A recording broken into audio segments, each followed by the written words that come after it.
കഴിഞ്ഞ ദിവസം കലൂർ രാജ്യാന്തര സ്റ്റേഡിയത്തിന്റെ ഗാലറിയിൽ നിന്നും വീണ് പരിക്കേറ്റ കോൺഗ്രസിന്റെ തൃക്കാക്കര MLA ഉമാ തോമസിന്റെ ആരോഗ്യനിലയിൽ നേരിയ പുരോഗതി എന്ന പ്രതീക്ഷ പകരുന്ന വാർത്ത പുറത്തു വരികയാണ്. ഏതാനും മണിക്കൂറുകൾക്ക് മുമ്പാണ് മെഡിക്കൽ ബുള്ളറ്റിൻ ആശുപത്രി പുറത്തുവിടുന്നത്. അതിൽ ഒരു നേരിയ പുരോഗതി ഉമാ തോമസിന്റെ ആരോഗ്യനിലയിൽ ഉണ്ടായതായി വളരെ വ്യക്തമായി പറയുന്നുണ്ട്. അത് ഏറെ പ്രതീക്ഷയും ആശ്വാസവും പകരുന്ന ഒരു വാർത്തയാണ് എന്ന കാര്യത്തിൽ ആർക്കും സംശയമില്ല. ഉമാ തോമസ് ജീവിതത്തിലേക്ക് രാഷ്ട്രീയത്തിലേക്കും ഏറെ ആരോഗ്യവതിയായി തിരികെ കടന്നു വരട്ടെ എന്ന പ്രതീക്ഷ തന്നെയാണ് രാഷ്ട്രീയ വ്യത്യാസമില്ലാതെ എല്ലാ നേതാക്കളും പങ്കുവയ്ക്കുന്നത്. പക്ഷേ ഈ അവസരത്തിൽ ഇടതുപക്ഷവും വലതുപക്ഷവും രാഷ്ട്രീയ നേതാക്കളുടെ അപകടങ്ങളെ, ആരോഗ്യ പ്രശ്നങ്ങളെ, അതോടൊപ്പം മരണത്തെ എങ്ങനെയാണ് സമീപിക്കുന്നത് എന്ന് പരിശോധിക്കാതെ കടന്നു പോകാനാകില്ല. ഇപ്പോൾ ഉമാ തോമസിന് ഇങ്ങനെ ഒരു ദാരുണമായ അപകടമുണ്ടായി.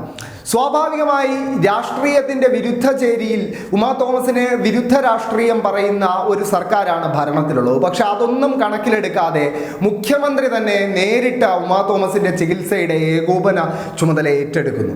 ആരോഗ്യമന്ത്രിയുടെ ശക്തമായ ഇടപെടൽ, വീണ ജോർജിന്റെ ശക്തമായ ഇടപെടൽ ഈ വിഷയത്തിൽ ഉണ്ടാകുന്നു. എറണാകുളത്ത് നിന്ന് തന്നെയുള്ള MLA ആയ മന്ത്രി P. രാജീവ് ആശുപത്രിയിൽ ഒന്നിലധികം തവണ എത്തി ആരോഗ്യ വിവരങ്ങൾ തിരക്കുന്നു. CPM നേതാക്കൾ പലരും ആശുപത്രിയിലെത്തി ഉമാ തോമസിന്റെ ആരോഗ്യനിലയിലെ പുരോഗതിയെക്കുറിച്ച് ആരായും. CPMന്റെ ഇളം തലമുറ നേതാക്കളായ ആർഷോയെ പോലെയുള്ള വിദ്യാർത്ഥി നേതാക്കൾ പോലും എല്ലാ രാഷ്ട്രീയ വ്യത്യാസങ്ങളും അഭിപ്രായ വ്യത്യാസങ്ങളും മാറ്റിവെച്ചുകൊണ്ട് ഉമാ തോമസ് ആരോഗ്യത്തോടെ തിരിച്ചു വരട്ടെ എന്ന പ്രതീക്ഷ പകരുന്ന പോസ്റ്റുകൾ പങ്കുവയ്ക്കുന്നു. പക്ഷേ എങ്ങനെയാണ് ഇടതുപക്ഷം ഇത്തരം അപകടങ്ങളെയും എതിർചേരിയിലുള്ള രാഷ്ട്രീയ നേതാക്കളുടെ മരണങ്ങളെയും ഒക്കെ സമീപിക്കുന്നതെങ്കിൽ ഇതിൽ നിന്നും നേർ വിപരീതമായ ഒരു രീതിയാണ് എന്നും വലതുപക്ഷം, പ്രത്യേകിച്ച് കോൺഗ്രസും അതിൻ്റെ അണികളും സ്വീകരിച്ചത് എന്ന് പറയേണ്ടിയിരിക്കും. അതിന് ഏറ്റവും നല്ല ഉദാഹരണം SFI വിദ്യാർത്ഥിയായ ധീരജ് രാജേന്ദ്രൻ്റെ ഇടുക്കി എഞ്ചിനീയറിംഗ് കോളേജിലെ യൂത്ത് കോൺഗ്രസ്സുകാരുള്ള കൊലപാതകമാണ്.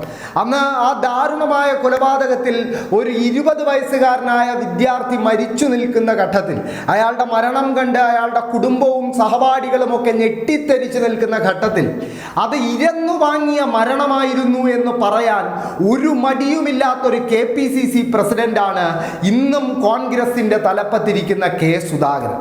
സുധാകരൻ അന്ന് ദുഃഖമുണ്ടെന്നോ അല്ലെങ്കിൽ ഇങ്ങനെ ഒരു കൊലപാതകം അപലപനീയമാണെന്നോ ഒന്നുമല്ല പറഞ്ഞത്.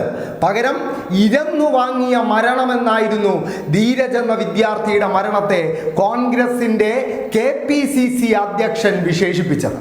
സമാനമായ ഒരു വേട്ടയാടൽ നേരിട്ടിട്ടുള്ള മറ്റൊരു വ്യക്തി കേരളത്തിന്റെ മുഖ്യമന്ത്രി പിണറായി വിജയൻ തന്നെയാണ്. എപ്പോഴൊക്കെ പിണറായി വിജയന്റെ വാഹനം അപകടത്തിൽപ്പെടുന്നോ അല്ലെങ്കിൽ പിണറായി വിജയൻ ഒരു ആരോഗ്യ പ്രശ്നങ്ങളുമായി ചികിത്സയ്ക്ക് പോകുന്നു, അപ്പോഴൊക്കെ ഹീനമായ വാക്കുകൾ കൊണ്ട് പിണറായി വിജയനെ അപമാനിക്കാൻ ശ്രമിക്കുന്ന കോൺഗ്രസ്സുകാരെ സമൂഹ മാധ്യമങ്ങളിൽ നമ്മൾ ധാരാളം കണ്ടിട്ടുണ്ട്. ആ സമീപനം ഒരിക്കലും ഇടതുപക്ഷ നേതാക്കളുടെയോ പ്രവർത്തകരുടെയോ ഭാഗത്തു നിന്നും ഉണ്ടായിട്ടില്ല എന്നത് എടുത്തു പറയേണ്ടിയിരിക്കുന്നു. അതിന് ഏറ്റവും നല്ല ഉദാഹരണം ഉമ്മൻചാണ്ടി തന്നെയാണ്. ഉമ്മൻചാണ്ടി എന്ന മുഖ്യമന്ത്രിയോട് ഇടതുപക്ഷം കലഹിച്ച പോലെ മറ്റാരും കലഹിച്ചിട്ടുണ്ടാവില്ല. തെരുവിൽ ഉമ്മൻചാണ്ടി മുഖ്യമന്ത്രിയായിരിക്കുന്ന കാലത്ത് സമരങ്ങളുടെ ഒരു പരമ്പര തന്നെ സൃഷ്ടിക്കപ്പെട്ടിട്ടുണ്ട്. പക്ഷേ ഉമ്മൻചാണ്ടി ആരോഗ്യപരമായ പ്രശ്നങ്ങൾ നേരിട്ട ഘട്ടത്തിൽ അദ്ദേഹത്തിൻ്റെ ചികിത്സയ്ക്കടക്കം ഏറ്റവും കൂടുതൽ സഹായങ്ങൾ ചെയ്തു നൽകിയ നേതാവ് അത് കേരളത്തിൻ്റെ മുഖ്യമന്ത്രി പിണറായി വിജയനായിരുന്നു എന്ന് പറയുന്നത് സാക്ഷാൽ ചാണ്ടി ഉമ്മനായിരുന്നു. ഉമ്മൻചാണ്ടിയുടെ മകനും പുതുപ്പള്ളി MLA ചാണ്ടി ഉമ്മനായിരുന്നു. ചാണ്ടി ഉമ്മൻ അത് പറഞ്ഞത് ഇടക്കാലത്ത് വലിയ വിവാദമൊക്കെ സൃഷ്ടിച്ച കോൺഗ്രസ്സുകാർ ചാണ്ടി ഉമ്മനെ തന്നെ സൈബർ ആക്രമണം നടത്തുന്നതും നമ്മൾ കണ്ടിട്ടുണ്ട്.